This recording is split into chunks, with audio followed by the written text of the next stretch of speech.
안녕하십니까. 오늘은 러우전과 미국 예멘 소식을 좀 전해드리겠습니다.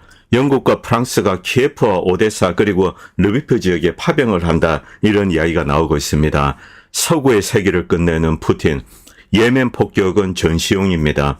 그리고 여러분들 잘 아시는 미국의 소리, 이 보이스 오브 아메리카죠. 이 채널을 폐쇄한다고 합니다. 이런 소식을 중심으로 방송을 진행하겠습니다. 먼저 루마니아 소식 좀 말씀드리겠습니다. 이 루마니아의 이제 헌재가 이 조르제스크 후보의 후보 자격을 박탈했습니다. 그러자 조르제스크 후보를 지지하는 국민들, 그리고 이제 관련된 어떤 유관 정치 세력이 있습니다. 이들은 조르제 시미온 후보를 민다고 합니다. 제가 발음이 정확한지 모르겠습니다. 루마니아어로 어떻게 읽는지 모르겠습니다. 자, 이 조지 시미온 후보를 민다고 하는데 지금 시미온 후보의 지지율이 급격하게 상승하고 있습니다. 그러자 이후에 이제 글로벌리스트 세력, 이들은 이 시미온 후보의 후보 자격도 박탈해야 된다, 이렇게 이제 항의를 했습니다. 그런데 헌법재판소 입장에서는 이 시미온 후보의 후보 자격도 박탈하면은 엄청난 국민적인 저항에 부딪히게 될 겁니다. 뭐 그것이 두려워서인지 그런 건 모르겠습니다. 어쨌든 이 시미온 후보는 후보 자격이 있다, 이렇게 이제 결정을 했습니다. 결국 이 시미온 후보가 대한 세력, 즉 반나토, 반EU 세력의 이제 이 대표 후보가 될 것 같습니다. 이 루마니아 선거 아직 끝나지 않았습니다. 그리고 세르비아 소식 좀 말씀드리겠습니다. 세르비아는 지금 대규모 시위가 진행되고 있습니다. 한 100만 명 정도, 많게는 120만 이런 대규모 군중들이 나와서 이제 지금 시위를 하고 있습니다. 자, 그리고 이것은 하늘에서 찍은 영상이라고 합니다. 그런데 이것이 이제 새로운 형태의 컬러 혁명인가? 그렇진 않습니다. 이 시위 배후에는 글로벌리스트 세력, 소로스라든가 미국, 영국, 이런 이제 나토는 없습니다.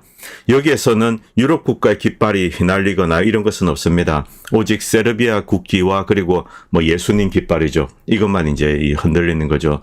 이들은 애국적인 이제 시위라고 볼 수 있습니다. 이 부치치 후보에 대해서 여러 가지 이야기가 있습니다.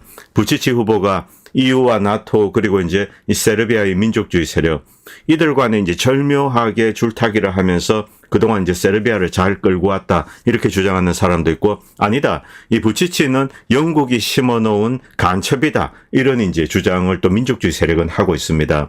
이들은 친러, 그리고 세르비아 민족주의, 그리고 이제 정교로 이렇게 똘똘 뭉쳐 있죠. 그런데 이들도 대거 이제 쏟아져 나오고, 그리고 다른 야당 세력도 이제 쏟아져 나왔습니다.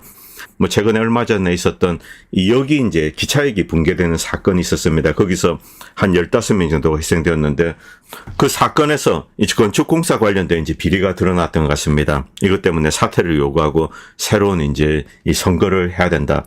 그런데 이번 선거를 하게 되면은 보다 이 세르비아가 국가주의적인 성격을 띠지 않을까, 나토와 EU에서는 조금 독립하지 않을까. 물론 이런 구호를 꺼내든 것은 아닙니다만, 세르비아의 이 국민들의 의견을 대변하는 정부가 들어서기를 바란다.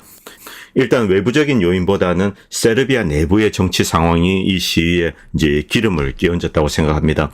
어쨌든 이 시위는 우리가 계속 지켜볼 가치가 있다고 생각합니다. 그리고 이 사진이 잠깐 이제 인터넷에 눈에 띄어서 그냥 가져왔습니다. 여의도 순복음 교회라고 하는데, 이 교회에서 예배 볼 때 저렇게 이 명찰을 달고 합니까? 자, 이거 지금 이제 대통령 선거 운동하는 거죠. 자, 전 국민의힘 대표 한동훈 이렇게 딱 명찰 붙이고, 이 친구도 참 대단한 관종입니다. 그리고 다시 이제 러우전으로 돌아가겠습니다. 이 러시아 관련돼서 미국은 어쨌든 화해 제스처를 이렇게 보냈습니다. 그것이 위선인지 가식인지 그런 것은 모르겠습니다. 어쨌든 자, 휴전을 하고 러시아와 관계 개선할 의지가 있다, 이렇게 이제 트럼프는 이야기를 했습니다. 물론 여기에는 여러 가지 조건은 있습니다만. 그런데 미국의 태도가 이렇게 좀 부드럽게 변하자 이제 유럽이 강경하게 나서고 있죠. 그런데 로이터에서 이제 이런 기사를 올렸습니다. 트럼프가 이제 러시아와 화해를 하려고 하니 이제 러시아의 가장 큰 주적은 영국으로 떠올랐다. 그런데 이것은 잘못된 기사죠. 영국은 언제나 러시아의 주적이었습니다. 위에 이제 아일랜드 이 언론인이 쓴 글을 잠깐 보도록 하겠습니다. 영국은 우크라이나에서 가장 악의적이고 그리고 악명 높은 그런 나쁜 작전을 했습니다. 표적 암살도 하고 흑해에서 작전하고 SBU 훈련, 그리고 방해 행위, 침투, 공작, 테러, 이런 배후에 이제 영국이 있습니다. 그리고 부차 사건 역시 배후에 영국이 있다. 그리고 영국의 SAS 특공대, 이들이 직접 자행하진 않았다고 하더라도 이 우크라이나를 부추긴 거죠. 그 다음에 시신들을 이렇게 하고 그다음에 러시아의 소행으로 뒤집어 씌우고 그다음에 이제 전쟁을 연장한다. 이런 것 배후에도 영국에 이제 SAS, MI6가 있다. 이런 이야기는 계속 올랐습니다. 이 영국은 언제나 러시아의 주적입니다. 이 영국이 러시아의 적대적으로 변한 가장 큰 결정적인 계기는 역시 돈바스입니다. 오스만 트루크가 여전히 이제 돈바스 지역을 장악했을 때 영국이 가장 먼저 그곳에 이제 엄청난 자원을 발견했죠. 그리고 가장 먼저 투자를 했습니다. 결국 러시아가 남하하면서 다 뺏겼죠. 크림반도도 그렇습니다. 이 영국은 언제나 이제 러시아의 주적이었습니다. 지금 뭐 이 스타머 총리는 전쟁을 하지 못해서 안달입니다. 그런데 영국에 제대로 된 군대가 있습니까? 제대로 된 무기가 있습니까? 그런데 왜 전쟁을 하겠다고 이렇게 날뛰는가?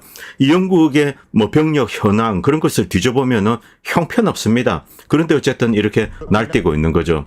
그리고 마크롱, 프랑스는 좀 사정이 났습니다. 뭐 유럽에서 어쨌든 서유럽에서는 가장 강한 군대를 가지고 있죠. 그리고 핵무기도 가지고 있습니다. 이 마크롱이 이 서방의 군대가 새롭게 이제 재조직되어서 우크라이나에 투입되어야 된다. 일단 이 평화유지군이라는 이름으로 이렇게 들어간다. 러시아 공격을 피하기 위해서 뭐 이렇게 간다. 이런 이제 명분을 꺼내 들었습니다. 그런데 구체적으로 딱 세 도시를 지목했습니다. 잠깐 보도록 하겠습니다.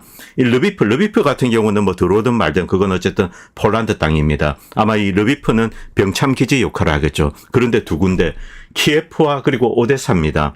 그런데 키예프보다 더 중요한 것이 오데사죠. 러시아 입장에서 그렇습니다. 그리고 만약에 오데사가 영국이나 프랑스 손에 들어간다. 이때는 흑해를 나누어야 됩니다. 현재 흑해는 터키와 러시아가 이렇게 나누어 가지고 있습니다. 여기에 서방 세계가 들어온다. 그리고 뭐 영국의 잠수함이 흑해 밑에서 왔다 갔다 하면서 그다음에 유사시에 핵미사일을 러시아 쪽으로 쏜다. 이것은 러시아는 어떤 경우에도 용납하지 않습니다. 바로 이것이 러시아의 안보적인 우려죠. 그리고 그 우려를 해소하기 위해서 이번 전쟁을 시작했습니다. 결국 이들이 오데사나 뭐 키예프는 또 그럴 수 있습니다. 왜냐하면은 이 러시아 입장에서 키예프를 꼭 점령하겠다 이런 이야기는 하지 않았습니다만 오데사는 늘 이 메뉴판에 올라 있었습니다. 키예프 같은 경우는 내륙에 있습니다. 그렇기 때문에 러시아가 작정을 하면은 바로 위에서 벨라루스에서 밀고 내려오면 됩니다. 쉽게 점령을 할 수가 있다는 거죠. 그런데 오데사는 좀 멀리 떨어져 있습니다. 그리고 항구입니다. 그렇기 때문에 이 키예프보다 오데사가 러시아 입장에서는 어떤 경우에도 외세에 줘서는 안 된다. 이제 서구에 줘서는 안 된다. 바로 그런 지역이죠. 그런데 이 마크롱이 딱 집어서 오데사라고 이야기했습니다. 그리고 이 오데사 발언은 영국에서도 나왔습니다. 영국군을 오데사에 보낸다. 이런 이야기는 지금 계속 나왔습니다. 결국 이들이 들어오게 되면 러시아는 이들에게 무자비한 공격을 가하게 될 겁니다. 저는 빨리 영국과 프랑스가 군대를 오데사에 파견하기를 바랍니다. 러시아가 괴멸적인 타격을 입힐 겁니다. 그리고 사실은 이 키예프나 르비프도 마찬가지입니다. 어쨌든 러시아 입장은 명확합니다. 우크라이나 땅에는 어떠한 경우에도 나토 군인은 들어올 수 없다. 그리고 이들이 보낸다고 하는 병력의 숫자도 뭐 한 10,000명 이야기하는데 이미 이 서구 용병들 우리가 모르는 여러 이제 군인들 다 합쳐가지고 최소 한 20,000명 이상은 이미 들어왔다고 생각합니다. 그래서 이들이 들어와봐야 큰 의미는 없죠. 그리고 마크롱이 이제 우크라이나를 방문해서 이제 젤렌스키와 만났습니다.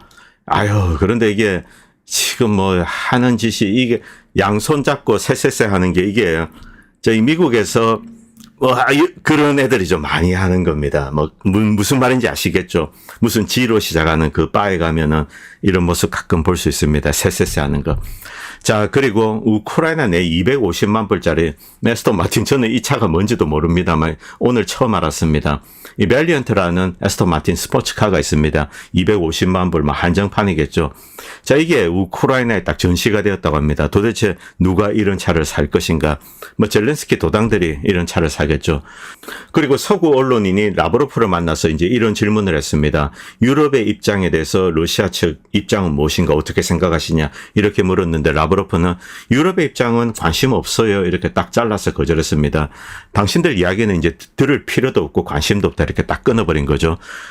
그리고 가자지구 사태와 관련해서 한국 사람들도 많이 알게 된 크리스 해지스입니다. 이 크리스 해지스가 러우전 발발 원인에 대해서 이야기를 하면서 이런 것을 다시 한번 확인해 주었습니다. 이 고르바초프에게 독일 재통일 후 나토의 확장을 하지 않겠다 이렇게 약속한 사람은 그동안 이제 H.W. 부시, 이제 아버지 부시 대통령 그렇게만 알고 있었습니다. 그런데 국립문서 보관소에 보면은 대처, 미테랑, 당시 서구의 지도자, 주요 지도자 모두 이 나토는 1인치도 이제 동쪽으로 가지 않겠다 이런 약속을 했다라고 합니다. 그것이 공개되었죠. 미국과 서구는 약속을 하고 이것을 밥 먹듯이 어깁니다. 그래도 상관없다는 거죠. 이것이 바로 exceptionalism입니다. 예외주의죠. 이 예외주의에 빠져서 이런 약속을 어기면서 그리고 자신들이 뭘 하는데 저쪽에서 대응을 하면은 야, 저 자식들이 군사적으로 이제 우리를 위협하고 있다 이런 식으로 하면서 또 가는 거죠. 늘 이와 같은 방식으로 해왔습니다. 자, 그리고 이제 쿠르스크 사태로 잠깐 돌아오겠습니다. 이 쿠르스크에서 이 우크라이나 측이 얼마나 빠르게 이제 후퇴를 하면은 자신들이 이 다리에 항공 폭탄을 이용해서 일종의 이제 부비 트랩을 설치를 했습니다. 도망을 가고 나서 러시아군의 추격을 막기 위해서 이 다리를 터뜨려야 했습니다. 그런데 터뜨리지 못한 거죠. 그래서 급하게 도망을 가는데 하늘에선 드론이 날라오고 뭐 미사일 그리고 뭐 폭탄, 포탄 이런 게 쏟아지니까 그냥 정신없이 도망간 겁니다. 나중에 러시아군이 가서 보니 이 버튼만 누르면 터지는데 이것도 못하고 그냥 도망갔다는 거죠. 이 정도로 이제 급하게 지금 후퇴했다는 겁니다. 그리고 우크라이나 상황. 이것은 영상인데 뭐 영상 전체는 올려드릴 수 없고 제가 사진만 가져왔습니다. 여러분들 보시는 이 젊은이 제 눈에는 한 18세, 19세 정도밖에 안 보입니다. 그런데 이 앳된 젊은이를 그냥 잡아가서 이제 최전선에 집어넣기 위해서 끌고 가는 거죠.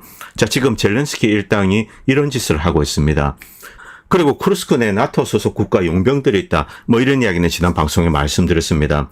그런데 용병이 아니라 실제 소속 고급 장교가 있다. 그것도 30여 명 정도. 여기서 말하는 장교는 뭐 단순히 소위 이런 수준이 아닙니다. 뭐 중령, 뭐 이런 사람들, 아주 고급 장교들, 이들이 여기에 있는 거죠. 뭐 대위, 한 30여 명 정도. 실제 이제 미군, 뭐 혹은 영국군, 프랑스군 소속 군인이 여기 있는 겁니다. 30여 명. 만약 이들이 잡히게 되면은, 자, 이 영국과 프랑스, 미국이 진짜 이제 러시아 땅 안에 침공을 한 겁니다. 이 자국 소속 군인들이 들어간 거죠. 이것 때문에 트럼프가 휴전을 하고 이들을 빼내오기 위해서 필사적으로 노력하는 것이 아닌가. 뭐 수긍이 가는 이야기입니다. 왜냐하면은 자, 이 쿠르스크에서 만약에 미군 장교, 영국군 장교, 프랑스군 장교를 체포했다. 군인이 이 러시아 땅 안에 들어와 있는 겁니다. 러시아와 프랑스, 미국이 러시아를 침공한 꼴이 되죠. 이 경우는 러시아는 선전포고도 할 수 있습니다. 그렇기 때문에 매우 심각한 사건이기 때문에 우리가 계속 이 주목해서 봐야 할 것 같습니다. 그리고 린지 그레엄이 오늘 나와서 이제 푸틴에 대해서 공갈 협박을 했습니다. 만약 푸틴이 휴전 조건에 수락하지 않으면은 러시아 경제를 마비시킬 법안을 통과시키겠다. 이미 이런 법안은 뭐 수십 개가 나왔습니다. 그래서 의미 없는 공갈 협박이죠. 그리고 에릭 프린스, 미국에서 가장 큰 용병 집단입니다. PMC, 이제 Private Military Corporation이죠. 이 블랙워터를 만든 에릭 프린스가 이런 이야기를 했습니다. 러시아인들은 전자전에 매우 능숙하다. 많은 미군 장비, 뭐 제블린, 그리고 하이마스, 그리고 이제 카퍼헤드, 유도폭탄 이런 것을 처음에 가져가면은 한 1, 2주 정도는 씁니다. 그런데 러시아인들은 여기에 적응하고 전자전으로 대응을 하는 거죠. 그 다음에는 조용해진다는 겁니다. 한 1, 2주만 쓸 수 있다는 거죠. 어택함스도 마찬가지입니다. 우크라이나에서 무슨 일이 일어나고 있는지 살펴보세요. 우선 서구가 러시아 군대를 파괴했다고 말하는 어리석은 정치인들의 말을 듣지 마세요. 우리는 엄청나게 많은 물자를 이제 소모했습니다. 러시아 군대는 엄청나게 더 똑똑해졌습니다. 2022년 3월이나 4월에 이 러시아 군에 이제 포격을 가했으면 러시아는 한 1.5시간 뒤에 대응을 했습니다. 그런데 지금은 2분 걸립니다. 만약에 우리가 이제 러시아 측에 대포를 쏩니다. 그러면 빨리 도망가는 게 낫다는 거죠. 2분 뒤에 우리 머리 위로 이제 포탄이 날라옵니다. 이런 내용은 뭐 제가 과거 방송에서 쭉 말씀드려 왔는데, 그러나 수많은 한국의 유튜버들 그리고 서구의 선전 매체들은 거짓말을 해왔습니다. 그런데 이 거짓말을 이 블랙워터의 이제 에릭 프린스가 바로 잡고 있는 겁니다. 실제 이 블랙워터의 용병들도 일부 뭐 숫자는 모르겠습니다만 우크라이나에 갔습니다. 그래서 이 에릭 프린스는 당시 이제 키예프에서도 이렇게 대담을 하고 유튜브도 찍어서 올리고 그랬습니다. 자, 그리고 이제 넉티스 레이븐. 이번에 이제 미국의 휴전 제안 이것을 푸틴은 일단 거절했습니다. 여기에 대해서 이제 넉티스 레이븐 뭐 이 사람은 고급 장교도 아니고 그냥 이라크전 참전 병사일 뿐입니다. 일반인의 입장에서 이런 글을 썼습니다. 푸틴에게 무슨 문제가 있는지 잘못된 것이 뭔지 난 잘 모르겠다. 서구가 인정하는 것보다 푸틴은 현명하다. 그래서 외교적인 태도로 이제 일단 서구를 관리하고 있습니다. 휴전 제안을 거절을 했는데 외교적으로 거절했습니다. 그런데 트럼프가 진짜 이제 평화에 대한 의지가 있는가? 글쎄 하고 이제 노티스 드라이브는 이야기하고 있습니다. 바이든 행정부가 이제 잘못된 전쟁에 뛰어들었습니다. 그런데 트럼프는 당장 이것을 완전히 중단시키겠다 이런 의지는 없어 보인다. 트럼프가 말하는 것과 행동은 좀 다르다는 겁니다. 우크라이나는 여전히 자금을 지원받고 있고 무기를 받고 있고 그리고 미국의 러시아에 대한 제재는 여전히 존재한다. 트럼프가 갈등을 종식시키고 싶다면 당장 이제 자금 지원을 끊고 무기도 주지 않고 이 러시아와 만나서 대화하자 조건 없이 일단 만나서 대화를 하는 겁니다. 그리고 외교 관계를 복원을 하는 거죠. 우크라이나는 우리 문제 아니야. 이렇게 해버리면 우크라이나 전쟁은 당장 끝나게 됩니다. 물론 서유럽 국가들이 도와서 조금 끌 수는 있지만은 이것도 이제 한계가 있는 거죠. 미국은 여기에 실존적인 이해도 없고 우크라이나는 미국의 문제도 아니다. 이렇게 끝내버리면 됩니다. 그런데 이 푸틴에 대해서 저도 사실은 그런 생각을 가지고 있습니다. 이 독일에 이제 매달리는 그런 게 아닌가 이런 느낌을 과거에도 많이 받았습니다. 이 푸틴이 서구의 일원이 되고 싶어 한다. 저도 이제 그런 생각을 과거에 가지고 있었습니다. 그런데 노티스 드라이버는 푸틴이 서구의 일원이 되기를 바라서는 안 된다. 그것은 매우 치명적일 수 있다. 이렇게 이야기를 하고 있습니다. 왜냐하면 서구나 미국은 본질적으로 달라지지 않습니다.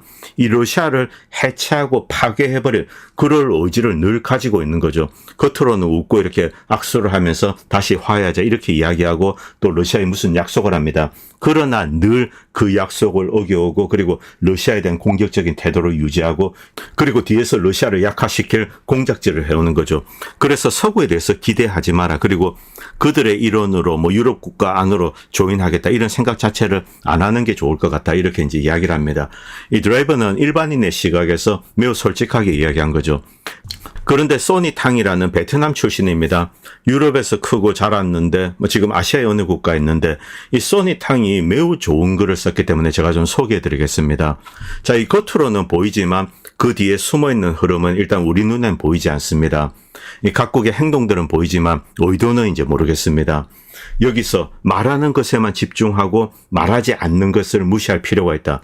자, 이 푸틴은 서구의 클럽에 더 이상 참여하려고 하지 않는다.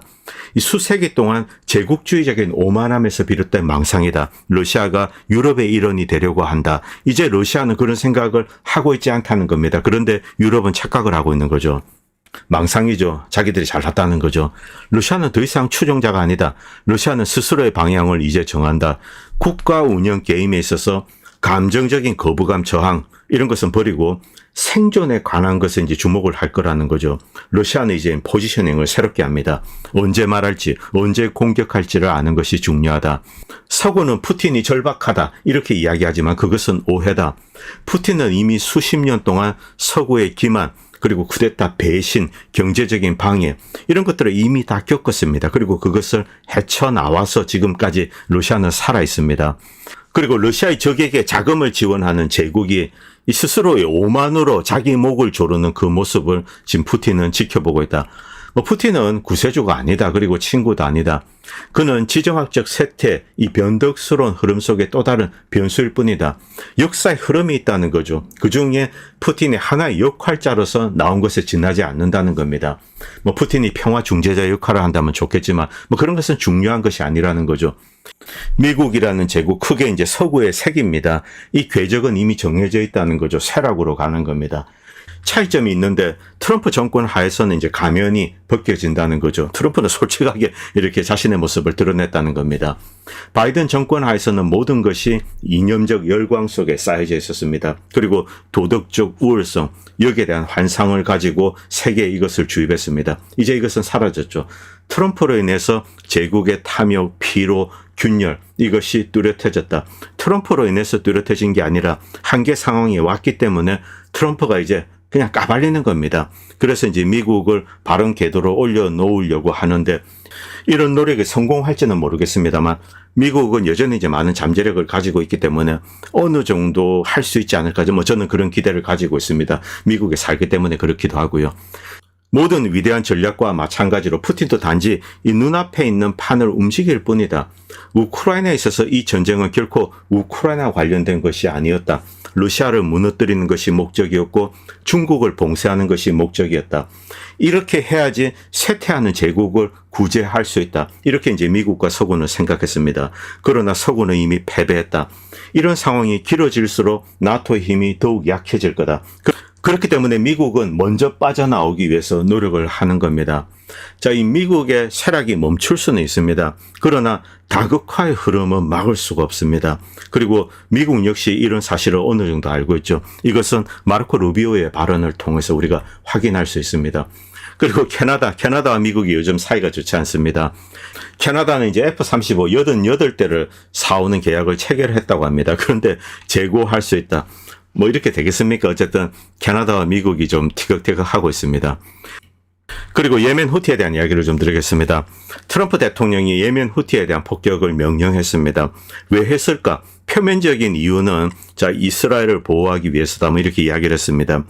자, 그런데 제 개인적인 생각에는 지금 이 러시아 관련돼서 미국이 좀 체면을 손상시켰습니다. 그래서 이것을 좀 어떻게 땜빵하기 위해서 자, 미국은 과거에도 그랬습니다만 어디에서 좀 체면을 이제 손상당합니다. 그러면은 만만한 상대를 골라서 일단 폭격을 해서 미국의 힘을 과시하는 거죠. 그런데 이건 더 이상 통하지가 않습니다. 자, 이 예멘 후티에 대한 폭격, 이것은 무의미하고 그리고 예멘 후티의 힘을 약화시킬 수가 없습니다. 어쨌든 이런 일을 좀 전시용이죠. 이런 것을 했습니다. 트루먼호에서 이렇게 뜨고 그리고 센트콤에서는 이 내용을 공개를 했습니다. 이번 폭격에 이용된 주요 무기는 토마호크 순항 미사일입니다. 토마호크는 파괴력도 약하고 어쨌든 땅에 떨어지면은 표면에 있던 목표물을 날릴 수가 있습니다만 지하에 있는 것은 건드릴 수가 없습니다. 자, 이 바위에 그냥 계란을 던지는 것에 비유할 수 있습니다. 예멘 역시 대부분의 군사적인 자산은 지하에 두고 있습니다. 그렇기 때문에 지난 17년 예멘 내전 그리고 이 사우디를 중심으로 한 코얼리션 거기에 영국과 미국도 들어가 있습니다. 이들의 공격을 다 막아내고 지금 예멘 후티가 건재한 겁니다. 이번에 이 트럼프가 때린 공격 이것은 예전에 있었던 폭격 여기에 비하면은 별것도 아닙니다. 토마호크가 주로 이용되었고 또 FA-18이 떴는데 이 중에 실제 폭격에 가담한 것은 몇 대 되지 않습니다. 이 메이저는 이제 어떤 토마호크 미사일이죠.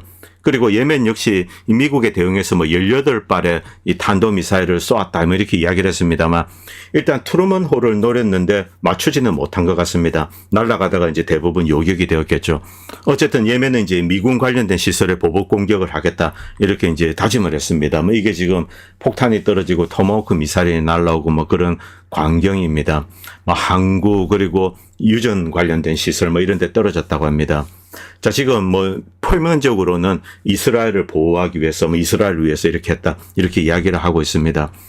그리고 이제 이것이 이제 예멘 후티의 모습입니다. 큰일이 터지면은 사람들이 전사들이 몰려나와서 이렇게 새가시를 하는 거죠. 이들을 물리친다는 건 불가능합니다. 일단 예멘 후티 안에 한 3천만 정도가 있습니다. 인구도 많죠. 자, 그리고 이 좋은 무기를 가지고 있습니다. 유도 무기, 이 ILS, 이것은 아마 이란이 제공해 주거나 혹은 중국이나 러시아도 여기에 조금 연루가 되어 있지 않을까, 이렇게 추정되고 있습니다. 그리고 대부분의 군 자산은 지하에 두고 있습니다. 토마호크 같은 것은 이런 것을 파괴할 수가 없습니다. 그리고 산악지대에 워낙 넓게 분포되어 있습니다. 기본적으로 이 예멘 후티가 망하지 않는 이유는 지상작전이 불가능하다는 거죠. 미군이든 영국군이든 영국군은 더 많은 경험을 가지고 있습니다.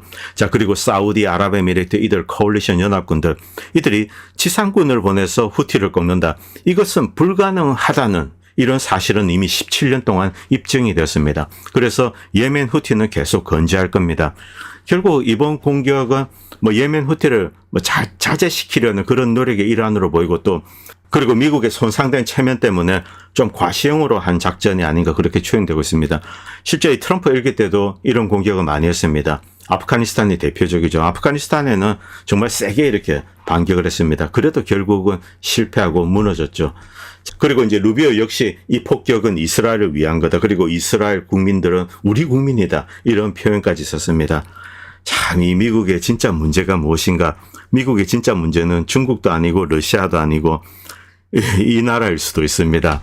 자, 일단 이거는 여기까지 하겠습니다. 그리고 오늘 폭격에 대해서 이제 이 중국 측에서 이런 풍자자를 올렸습니다. 이 예멘은 핵무기가 없기 때문에 미국이 늘 와서 이렇게 두들겨 패는데 북한 같은 경우는 핵무기가 있으니까 손을 못 댄다. 이렇게 이제 풍자자를 올렸습니다. 그리고 이것은 그린란드에서 올라온 영상입니다. 미국 영사관이 있습니다. 그린란드에.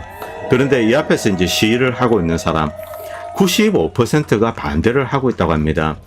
그런데 이들 중에 그린란드 원주민으로 보이는 사람도 있고 또 이 덴마크 사람으로 보이는 사람도 있습니다. 어떤 게 진짜 민의인지 모르겠습니다만 어쨌든 만약에 주민들의 대부분이 반대한다. 이 경우는 또 미국이 일방적으로 점령을 할 수 없죠. 물론 군사적으로는 가능합니다. 침공해서 점령하는 것은 언제든지 할 수 있습니다만 과연 이것을 할까? 이건 역시 계속 지켜봐야 될 것 같습니다. 제가 요즘 이 트럼프의 여러 가지 이제 발언들 특히 뭐 그린란드나 캐나다 현실적으로 가능하지 않은 것들이 너무나 많죠. 미국이 캐나다를 침공한다. 이것을 이해하고 수긍하는 미국인 현실적으로 거의 찾아보기가 힘들죠. 아니 왜 위에 있는 캐나다를 침공해서 미국으로 만들어? 이것 자체를 이제 미국인들은 받아들이기가 어려운 겁니다. 이런 실현 불가능한 과제들, 이런 발언들이 결국 이 트럼프의 위상을 조금씩 약화시키지 않을까 그런 우려를 저는 좀 가지고 있습니다. 자, 그리고 미국의 이제 국가 재정 관련된 문제 잠깐 말씀드리겠습니다. 일본이 굉장히 이제 노골적으로 이야기했습니다. 자, 만약에 이 중국이 이제 미국 국채를 많이 들고 있다고 가정을 합시다. 이 경우 중국인들은 힘 안 들이고 미국 국민들이 내는 세금, 이것은 이제 일단 세금을 내면은 국가로 가겠죠. 그리고 이것은 이자로 중국으로 가게 됩니다. 이것이 미국 공적 부채의 진정한 현실이라는 거죠. 미국 국민들이 열심히 일을 하고 세금을 냈는데 그게 고스란히 중국 정부로 가는 겁니다. 그렇기 때문에 미국의 이 공적 부채 문제, 이것은 어떻게든지 손을 보지 않을 수가 없는 겁니다. 그리고 이제 이 와중에 이 미국의 소리, 보이스 오브 아메리카죠. 이 채널이 폐쇄된다. 이런 발표를 이제 지금 뭐 이 국무부가 내었습니다. 이 보이스 오브 아메리카는 국무부 산하에 있었습니다. 그리고 여러분들 잘 아시는 이 캐리 레이크 트럼프가 이 보이스 오브 아메리카의 지휘자로서 이렇게 임명을 했습니다. 그런데 가자마자 이것을 폐쇄해버렸습니다. 그러나 일부 방송은 남겨둔다. 뭐 이 국가별로 또 방송국이 따로 있습니다. 뭐 조그맣지만요. 그래서 어떤 게 진실인지 모르겠습니다. 그리고 특히 이제 북한과 관련된 것, 한국에서 탈북자분들이 이제 많은 관심을 갖고 있죠. 자, 이 채널이 폐쇄될 것인가? 이것도 뭐 확인된 것은 없습니다. 이 미국이 처한 현실, 여기서 이제 뭐 캐리 레이크는 어떤 글로벌리스트의 도구로서 활용된 보이스 오브 아메리카, 여기에 대해서 비판을 하는 것이 아니라 일단 먼저 엄청난 예산을 낭비하고 있는 것, 그 현실을 먼저 고발하고 있습니다. 잠깐 여러분들 보시기 바랍니다. 이런 엄청난 이제 현대식 건물을 직원도 얼마 되지 않습니다. 여기에 거의 뭐 이 하프 빌리언 정도 되는 거, 이런 돈을 매년 내면서 임대를 하고 쓰고 있는 거죠. 미국 국민들의 혈세, 이것이 그냥 줄줄줄 새고 있는 겁니다. 이것을 막아야 되겠다.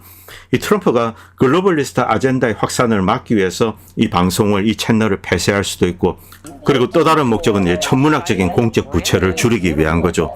어쨌든 미국은 당분간 이 문제에 필사적으로 매달려야 될 것 같습니다. 그렇게 하지 않으면은 미국이 망하기 때문에 그렇습니다. 오늘 방송은 여기까지 하도록 하겠습니다. 그리고 방송을 보시고 도움이 된다고 생각하시는 분들은 다양한 형태로 후원을 해주시면 보다 좋은 방송을 만드는 데 큰 도움이 될 것 같습니다. 감사합니다. 본 채널은 시청자님들의 후원으로 유지됩니다. 여러분의 도움은 작은 미디어에 큰 도움이 됩니다. 감사합니다.